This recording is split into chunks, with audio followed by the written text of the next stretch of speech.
তো hello guys, welcome to my new blog. তো কালকে বলেছিলাম যে আমরা ফটাফট থেকে অর্ডার দিয়েছি। তো কী অর্ডার দিয়েছি সবাই দেখবে। তো আমরা অর্ডার দিয়েছিলাম পিৎজা এবং বিশ 20 মিনিট পর এই পিৎজা অর্ডার কনফার্ম হয়েছিল। এবং আমরা ছিলাম 5 জন। সবার কাছ থেকে টাকা নিয়ে 350 টাকা ছিল আমাদের পিৎজা। তো জনপ্রতি আমাদের 70 টাকা পড়েছিল। এবং ডেলিভারি বয় দাদা চলে এসেছে আমাদের পিৎজা নিয়ে।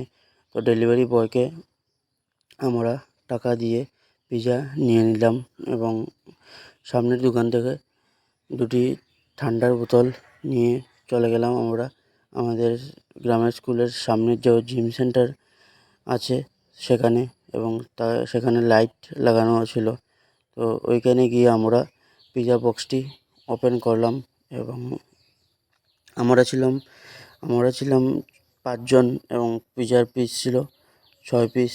এবং সবাই প্রথমে এক পিস করে পিৎজা নিয়ে নিলাম এবং লাস্টের এক পিস সবাই বেডে নিয়ে নিলাম এবং ঠান্ডা সবাই মিলে খেয়ে নিলাম।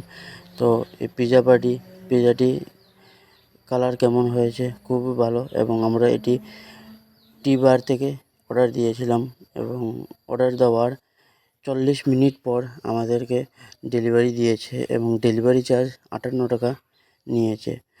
তো সবাই পিৎজা খেলে টি-বারের পিৎজা খুবই ভালো। তো এখান থেকে পিৎজা অর্ডার দিতে পারো।